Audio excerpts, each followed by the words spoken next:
ఇలా కాన్స్టెన్సీకి 5,000 ఇండ్లు 4,000 ఇండ్లకు శాంక్షన్ ఇచ్చుకున్నాం 5 లక్షలతో మీరు సొంతంగా స్థలం ఉన్న వాళ్ళు కట్టుకోమని చెప్పి ఇంకా ఎన్నో సంక్షేమ కార్యక్రమాలు చేస్తూ ముందుకు పోతున్నామని చెప్పి తెలియజేసుకుంటూ నా దగ్గరికి ఈ ప్రాంతంలో రాజిరెడ్డి అని ఒక రిపోర్టర్ ఉండే హుస్నాబాద్లో నేను ఎంపీగా ఉన్నప్పుడు నా దగ్గరికి వాళ్ళు అప్పుడు ఇక్కడ జరిపిటీసీగా పోటీ యాదవరెడ్డి గారు ఒక లక్ష్మణ్ అనే అబ్బాయిని తీసుకొచ్చారు.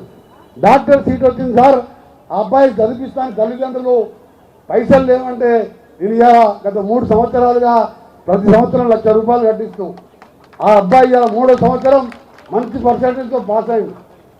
ఇలా రాష్ట్రం మొత్తం కూడా నా దగ్గరికి వస్తుంటారు. ఎందుకు చెప్తున్నానంటే పునం ప్రభాకర్ అండగా ఉండటానికి మీలో ఎవరైనా ప్రభుత్వ పరంగా మంత్రిగా వారు చాలా యాక్టివ్ మినిస్టర్, మొదటిసారి ఎమ్మెల్యే అయినా మొదటిసారి ఎంపీ అయినా పార్లమెంట్లో గలం ఇప్పిండు. ఇలా మంత్రిగా హైదరాబాద్ ఇన్ఛార్జ్ మినిస్టర్. మీకు తెలుసుగా హైదరాబాద్ ఎంతమంది అంటే 1 కోటి జనాభా. అక్కడ మినిస్టర్ లేడు, అక్కడ మినిస్టర్ ఆయనే. మళ్ళీ సాయంత్రం చూస్తే హుస్నాబాద్లో కనబడతాడు. ఎడిపోయామంటే అక్కడ 4 గంటల టైం దొరికితే హుస్నాబాద్కి వస్తాడు, అన్నని కలుతాడు, అన్ని మండలాలు తిరుగుతాడు. మళ్ళీ రాత్రి ఇక్కడ బస చేసి పొద్దున కార్యక్రమాలు చూసుకొని మళ్ళీ హైదరాబాద్లో కనబడతాడు. నా ఇంటి పక్కకే ఆయన మినిస్టర్ క్వార్టర్. అక్కడ ఎప్పుడు జాతర ఇంటికాడ హైదరాబాద్ అంటే 1 కోటి జనాభా. అక్కడ మినిస్టర్ ఆయనే. హుస్నాబాద్ కరీంనగర్ మరొక సీనియర్ నాయకుడు మా దగ్గర మిత్రుడు శ్రీధర్ బాబు గారు, మొన్ననే అబ్దుల్ లక్ష్మణ్ గారు మంత్రి అయింది. ఇక్కడ మీ కలెక్టర్ గారు సిద్దిపేట కలెక్టర్ గారి మా అర్చనల్ కలెక్టర్ గారు చాలా యాక్టివ్గా ఉన్నారు. అలాగే కరీంనగర్ కలెక్టర్ పొమేల గారు గతంలో మా భువనగిరి కలెక్టర్గా చేశారు. మంచి ఆఫీసర్లు ఉన్నారు. మీ అందరూ అదృష్టవంతులను తెలియజేసుకుంటూ ఇంకా కూడా జరగబోయే కాలం చాలా ఉన్నది. మా ప్రభుత్వం వచ్చి 18 మాసాలే అయింది. ఎన్ని కార్యక్రమాలు చేసినాయో మీ అందరికీ తెలుసు.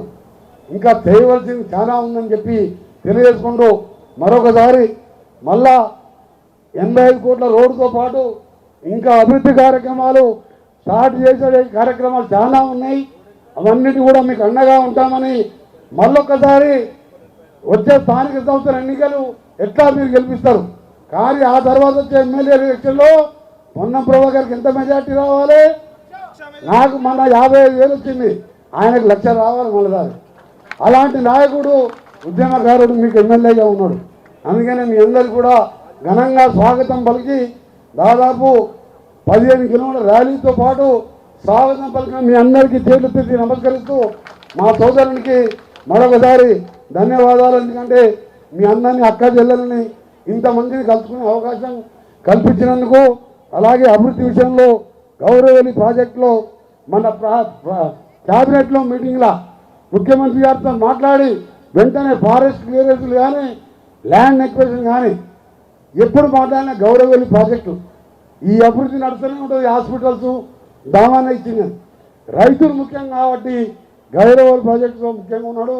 దాన్ని కూడా త్వరగా పూర్తి చేస్తామని తెలియజేసుకుంటూ సెలవు తీసుకుంటున్నాను. జై హింద్, జై కాంగ్రెస్.